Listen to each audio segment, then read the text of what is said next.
Allahabad high court का एक latest judgement जहां एक आरोपी व्यक्ति को बलात्कार के मामले में उसको जमानत देने से इनकार कर दिया गया। आइए जानते हैं इसके इंपॉर्टेंट फैक्ट को, और साथ ही साथ अगर आप मेरे चैनल पहली बार चैनल को जरूर सब्सक्राइब करिए, लाइक शेयर कमेंट करना तो मत भूलिएगा। चलिए शुरू करते हैं इस इंपॉर्टेंट जजमेंट को और जानते हैं इसके इंपॉर्टेंट फैक्ट को। इलाहाबाद हाईकोर्ट ने कहा कि जो बलात्कार की शिकार महिला को 2 संकटों से गुजरना पड़ता है। कोर्ट ने कहा कि उसकी गरिमा को चोट पहुंचती है और उसकी सुरक्षा की भावना नष्ट हो जाती है।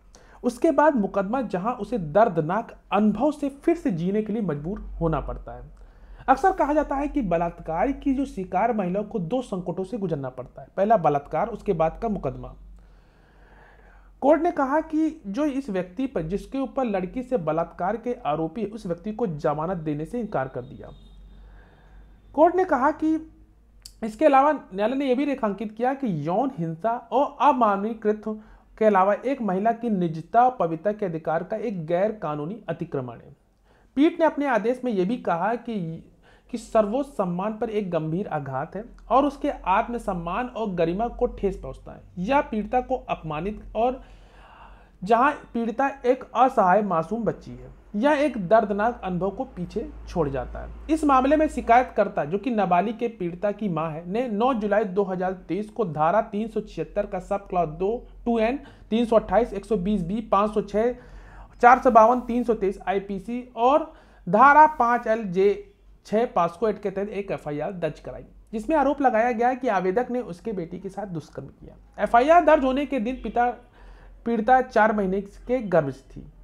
मामले में जमानत की मांग करते हुए आवेदक के वकील ने यह तर्क दिया कि डीएनए में टेस्ट से पुष्टि हुई कि आवेदक और पीड़िता जो है वो पीड़िता के बच्चे के बायोलॉजिकल माता पिता। 30 जुलाई 2024 को पीड़िता से शादी करने और बच्चे की जिम्मेदारी लेने की इच्छा व्यक्त करने के बाद आवेदक को अंतिम जमानत दी गई। शादी नहीं हो सकी, इसलिए आवेदक ने 20 नवंबर 2024 को संबंधित अदालत पर एक आत्मसमर्पण कर दिया। तब से वह जेल में। आवेदक के वकील ने आवेदक को हिरासत की अवधि के आधार पर जमानत की मांग की।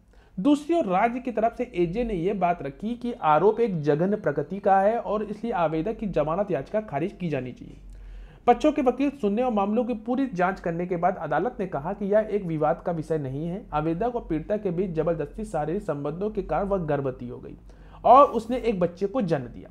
अदालत ने कहा कि डीएनए रिपोर्ट के आवेदक को पीड़िता बच्चे के जैविक पिता दिखाया गया था। प्रथम दृष्टया अदालत को आवेदक के झूठे आरोप के लिए कोई उचित आधार नहीं मिला, इस प्रकार उसकी जमानत याचिका को खारिज कर दिया गया।